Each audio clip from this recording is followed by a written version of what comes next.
Ինչպիսի դիտարկումներ նկատառումներ կան նախագծի առնչությամբ, Տիկին Անդրեասյան, խնդրեմ։ Շնորհակալություն, պարոն Խաչատրյան, պետք է առիթից օգտվելով մի փոքր վիճակագրություն ներկայացնեմ, որովհետև մենք արդեն տևական ժամանակ է, ինչ կառավարության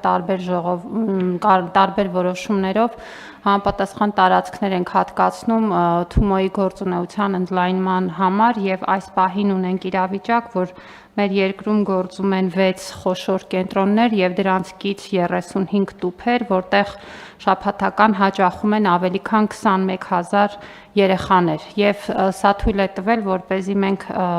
ուրեմն ոչ ֆորմալ կրթական ծրագրերը դարձնենք հասանելի մեր երկրի ամենատարբեր բնակավայրերում, մասնավորապես Տավուշի մարզում գործում է Դիլիջանի կենտրոնը կից 11 տուփերով եւ այստեղ 2200 երեխաներ են ամեն շաբաթ հաճախում այս կենտրոններ, Շիրակի մարզում ունենք Գյումրու կենտրոնը, դրանքից 10 տուփերով ամեն շաբաթ այցելությունները շուրջ 3300 երեխաների կողմից են, Սյունիքի մարզում այս տարի բացվեց Կապանի կենտրոնը եւ կից 3 տուփերը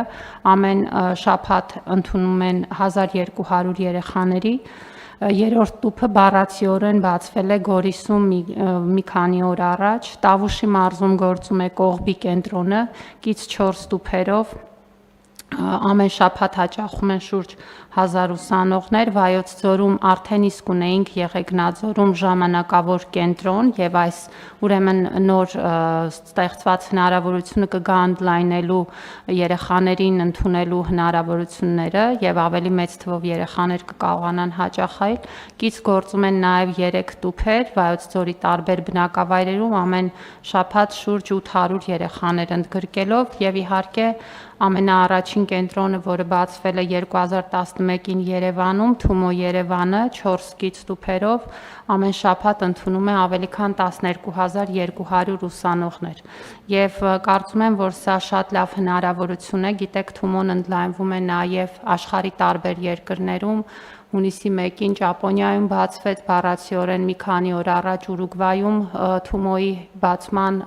հիմնարկեքներ կամ այդ մեկնարկի արարողությունը եւ սա վկայում է այն մասին, որ մենք ունենք կրթական պրոդուկտ, որը նաեւ արտահանվում է, եթե այսպես շատ տնտեսական տերմիններով խոսենք, եւ սա ցույց է տալիս, որ այս մոդելը մրցունակ է աշխարհում,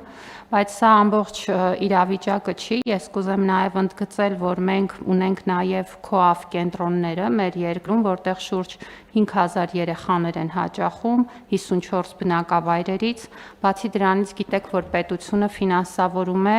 ուրեմն տեխնոլոգիական ոլորտի հետ համատեղ արմատ խմբակների գործունեությունը, որոնք նույնպես ոչ ֆորմալ կրթություն են, այս պահին 1044 խմբակներ ունենք,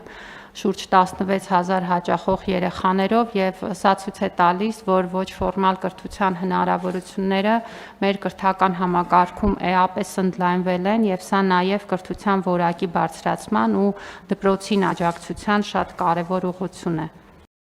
Չմոռանաք հավանել տեսանյութը եւ բաժանորդագրվել Civic AM-ի YouTube-յան էջին։